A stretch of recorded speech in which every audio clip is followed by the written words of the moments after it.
Golly. Golly. He's got all the codes.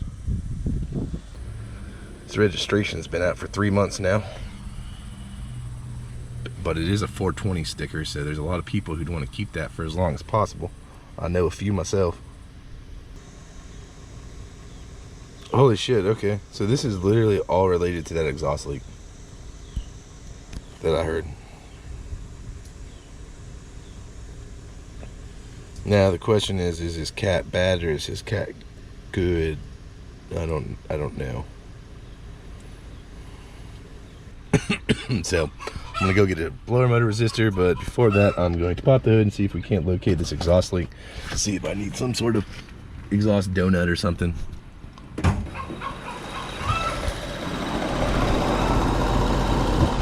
Is it leaking from here?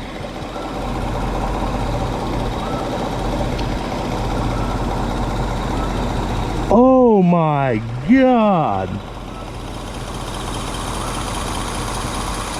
His whole daggum exhaust crack.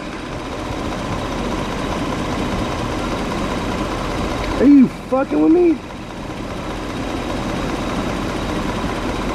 Oh, that's gonna suck to take that fucking thing off, man. It's so rusty and shitty looking. Oh, we should be able to get it. Holy smokes, man. Look at this crack. Well, there's our issue there.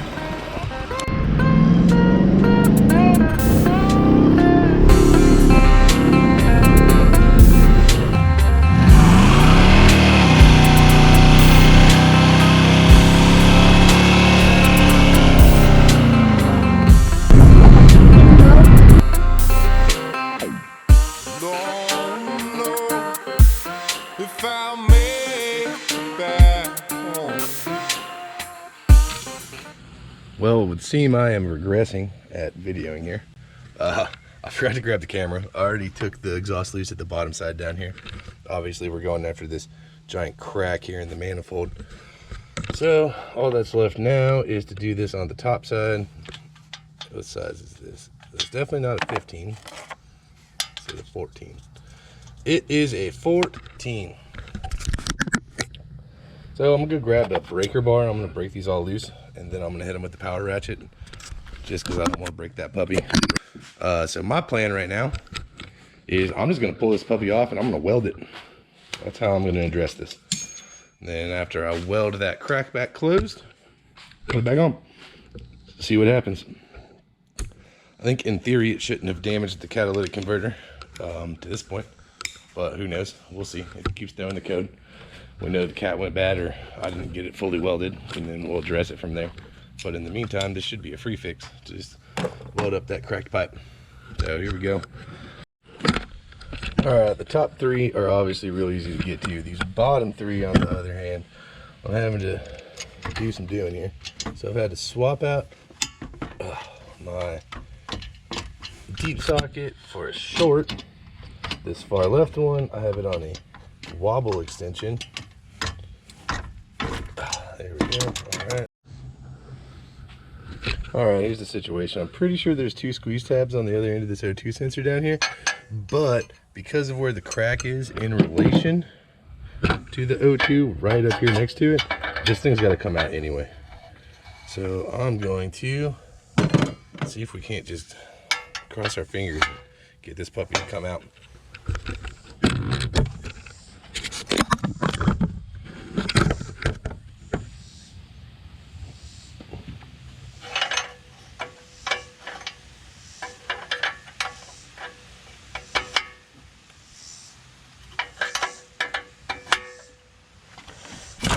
Oh, look at that. It's nice and loose. What? I was I almost fell down. I was ready to put so much juice into this. There we go. Alright, so that's out of there. Now that I have plenty of space to try and... Ooh! This fucking one here, man. I'll tell you what. I'll tell you what.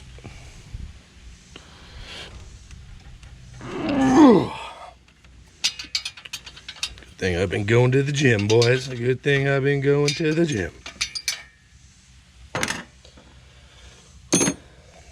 That puppy was tight. Golly. Ooh, she's still a little hot. It does not feel good on the hand. So you're limited to one hand.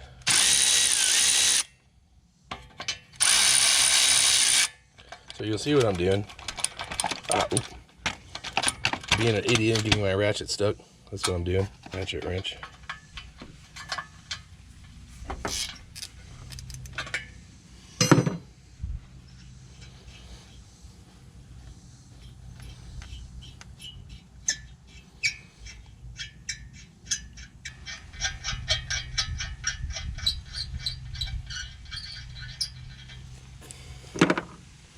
Well, let me go grab some gloves and let's try and fish this puppy out of there.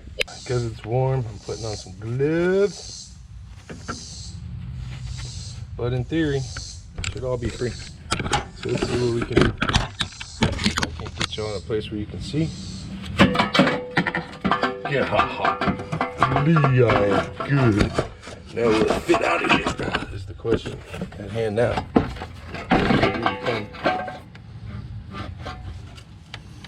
If I move these two things here, I should have no issue, I think.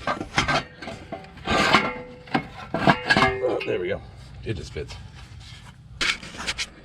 To the welding bench. We're going to clean this puppy up and get ready to weld on her.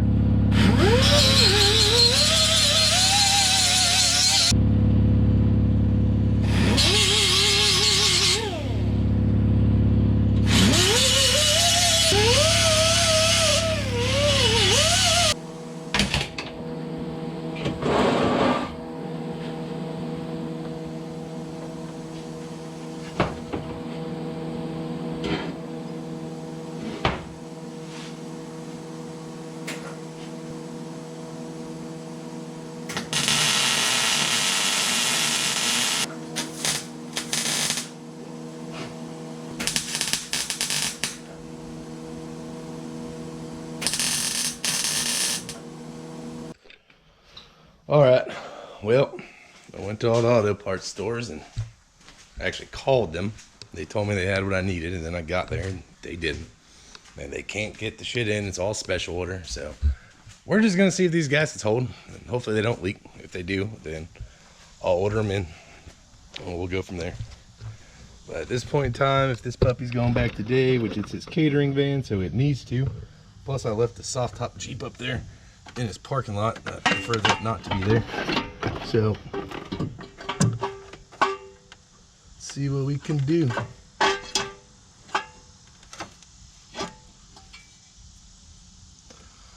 Alright, what I'm gonna do, get all these nuts started. Finger.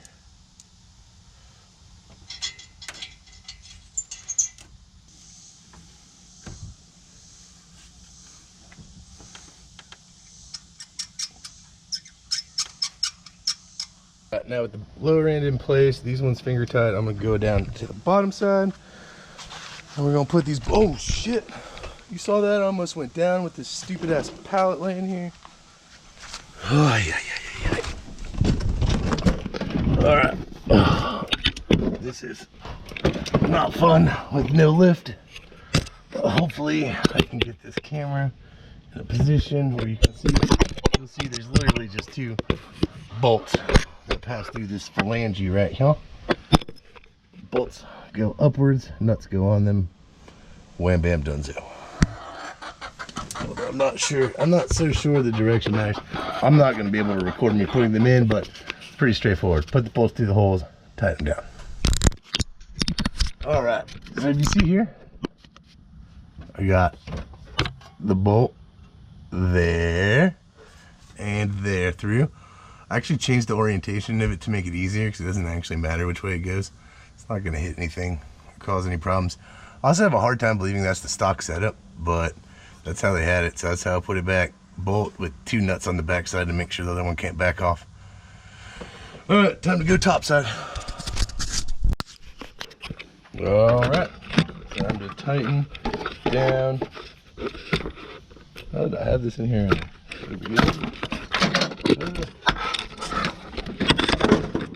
Oh no, man. God, this thing sucks sometimes. Damien, you may get the bottom half of my GoPro stand, dude.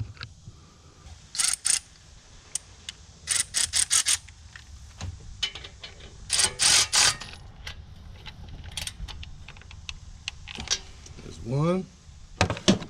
I'm gonna do these in somewhat of a crisscross pattern. I don't think it actually matters, but that's how I want to do it.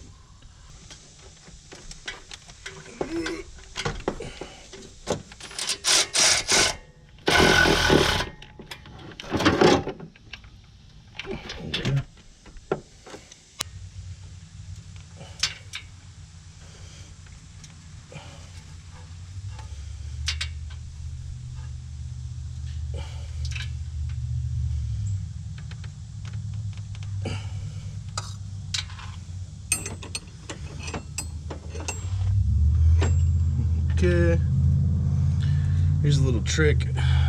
If you don't want to unplug an O2 sensor, you just twist it a handful of times, and it hits its natural state of wanting to unwind.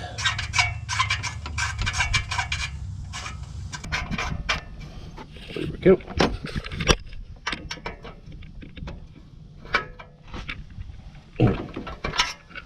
Alright, so I'm actually going to go fire this puppy up, plug in this plug that was unplugged. May have been my doing, may not have been. Nobody knows. Alright, grab the keys, fired it up. Golly, it's already hot as hell in here, boy.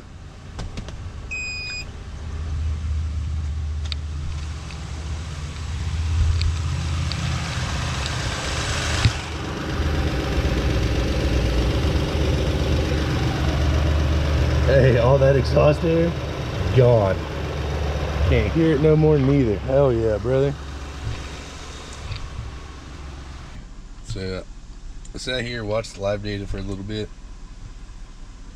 This thing seems old and sketchy, but nonetheless, it looks like the O2 sensors are reading data the correct way, up, down, up, down. At least the post one is. The pre-cat sensors just at a steady 1 volt, which is probably normal.